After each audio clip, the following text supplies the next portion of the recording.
आज हम लोग क्वेश्चन नंबर 14 6.3 का क्वेश्चन नंबर 14 देखेंगे। ठीक है। देखिए इस सवाल में क्या है कि दो ट्रायंगल दिए हैं ए बी सी और पी क्यू आर। ठीक है, इसमें क्या है, ये साइड बटे में ये साइड, ये साइड बटे में ये साइड, और उसकी मीडियन यानी माध्यिका एडी बटे में पीएम गिवन है। ये बटे में ये और ये बटे में ये और ये साइड बटे में ये साइड, ये गिवन है, दिया है।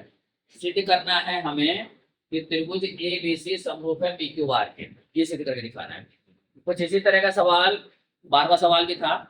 12वें सवाल के अंदर क्या था, ये बटे में ये और मीडियन में बटे में था, और लेकिन ये वाली साइड बीसी बटे में क्यू आर दिया हुआ था। ठीक है, तो उसको सॉल्व किया था। इसमें बीसी ना दे करके इन्होंने इधर वाली साइड दे दी है, तो इसको कैसे सॉल्व करेंगे ये आज मैं बताता हूँ।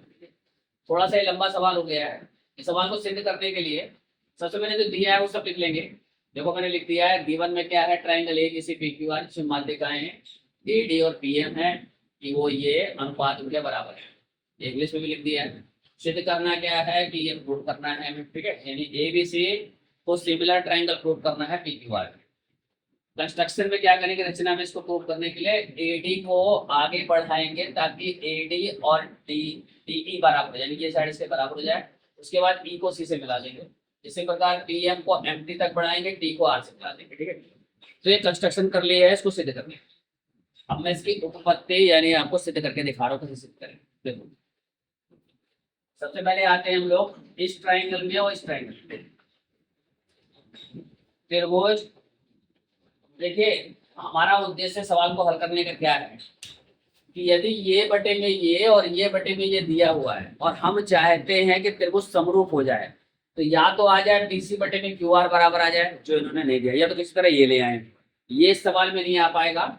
यदि एंगल बराबर किसी तरह कर दें, देखो ये एंगल यानी एंगल ए और एंगल पी, इसके बीच का एंगल, देखो ये बटे में ये और ये बटे में है, और बीच का एंगल कौन सा हुआ, एंगल ए और पी। यदि एंगल ए और पी को हम इक्वल कर दें किसी तरीके से, तो ट्राइंगल जो है सिमिलर हो जाएगा। तो हमारा उद्देश्य सवाल में क्या करना होगा, यही करना होगा, एंगल ए और पी को इक्वल करके, इसीलिए कंस्ट्रक्शन किया गया है। और कंस्ट्रक्शन करने के बाद, रचना करने के बाद, देखो बता रहा हूँ, सबसे पहले इन दोनों ट्राइंगल में आ जाओ। कैसे करेंगे, देखो त्रिभुज in triangle A D B and triangle E D C, इन दोनों त्रिभुज में देखो एडी बराबर किसके है, डीई के। क्यों है, रचना, रचना यानी कंस्ट्रक्शन। हमने क्या करा है, कंस्ट्रक्शन किया है, और एडी बराबर डी है और बीडी बराबर किसके, डीसी के। बीडी बराबर किसके है, डीसी के। ये क्यों है,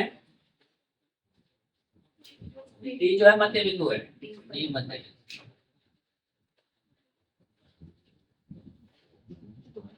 minute point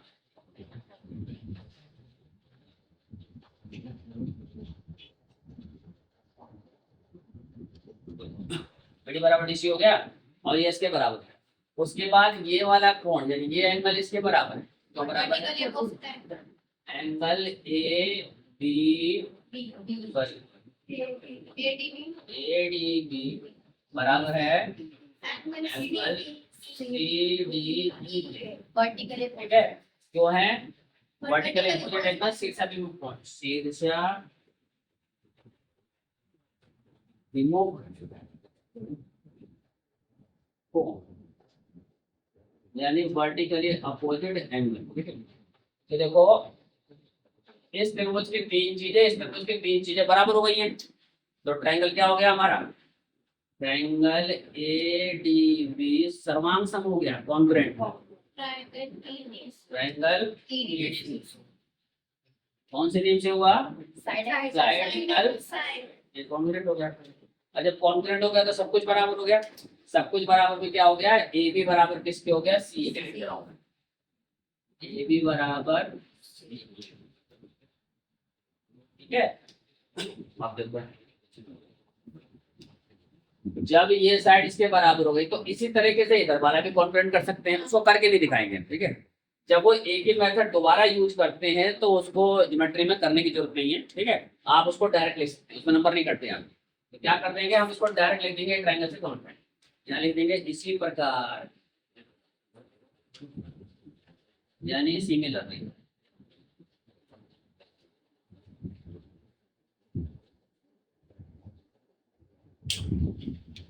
similarly triangle P and Q congruent है ट्रायंगल इसके आर एम टी के।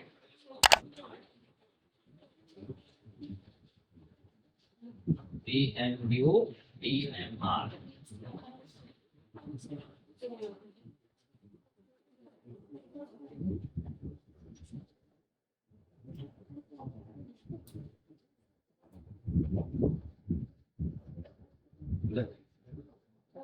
तो जब कॉन्ग्रुएंट हो गया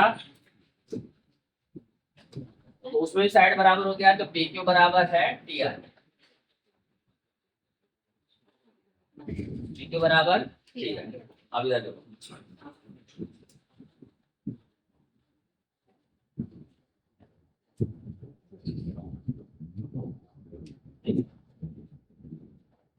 हमारे पास क्या है, ये बटे में ये देखो, मैं लिख रहा हूँ ए बी बटे में, ध्यान से लिखना सवाल को, और ए डी बटे में बी एम बराबर है ए सी बटे में। अब मैं क्या कर दे रहा हूँ, जो ए बी है उसकी जगह लिख दे रहा हूँ सीई, मैं लिख दिया सीई, और पी की जगह क्या लिख दे रहा हूँ आर डी। और जो एडी है, एडी में 2 से मल्टीप्लाई कर दे रहा हूँ, 2 एडी बटे में 2 पी एम और ए सी अपॉन में पी आर। देखो दोबारा देखो, सी ई बटे में टी आर और 2 एडी, एडी का डबल क्या हो जाएगा, एडी का डबल हो जाएगा ए हो गया, और 2 पी एम का डबल क्या हो गया, ये हो गया हमारा पी, और AC अपॉन में देखिए इस पूरे ट्रायंगल, इस बड़े वाले ट्रायंगल को देखो, CE बटे में RP ये रहा, AE बटे में PT ये रहा, और AC बटे में क्या हो गया PR, ठीक है। तो फिर इधर वाला ये ट्रायंगल दोनों सिमिलर हो गए, तो यहाँ लिख देंगे डायरेक्ट हम ट्रायंगल ACE, ठीक है, सिमिलर हो गया ट्रायंगल PRT के कौन से नियम से, साइड साइड साइड। और जब ट्रायंगल सिमिलर हो गया तो उसके करस्पॉन्डिंग पार्ट बराबर हो जाते हैं। तो अब यहाँ क्या कर देंगे, देखिए ये वाला एंगल, एंगल 1 और एंगल 2, तो एंगल 1 इक्वल टू क्या हो गया, एंगल 2, तो क्या है CPSC, ठीक है। एंगल जो है हमारा, सॉरी एंगल हमारा एंगल 1 इक्वल टू एंगल 2 के बराबर। तो देखो सीरियस, तो जब मैंने ये वाला ट्रायंगल इसके सिमिलर कर दिया और ये एंगल इसके बराबर लिया है, तो इधर का पार्ट भी सिमिलर हो सकता है, तो वही पार्ट वही दोबारा लिखा नहीं जाता, मैंने बताया ना एक ही मेथड यूज, तो हम डायरेक्ट लिख देंगे ये वाला, इस एंगल का नाम दे दो एंगल 2, उसका दे दो 3 और इसका दे दो 4, ठीक है। क्या लिख देंगे, इसी प्रकार, डायरेक्ट लिख देंगे इसी प्रकार, यानी सिमिलरली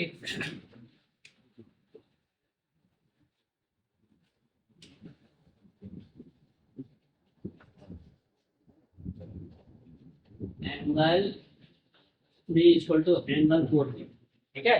एंगल 3 किसका, एंगल 4 के।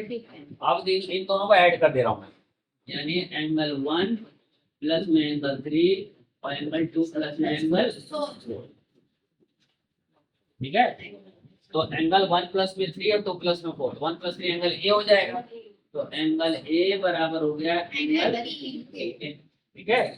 अब ये देखो इन दोनों ट्राइंगल में दोनों एंगल बराबर कर दिए, मैंने कहा एंगल ही बराबर करना है, ठीक है। और साइड क्या है, साइड का रेशियो कोशेंट है, तो मैं यहाँ लिख रहा हूँ, ठीक है। चलो यहाँ पे लिख देंगे ए बी बटे में बी क्यू बराबर किसके है, ए सी बटे में पी आर, ठीक है। ये बटे में ये बराबर ये बटे में ये, समझ गए। और दोनों के बीच का एंगल बराबर हो गया, ये क्या है गिवन है, ये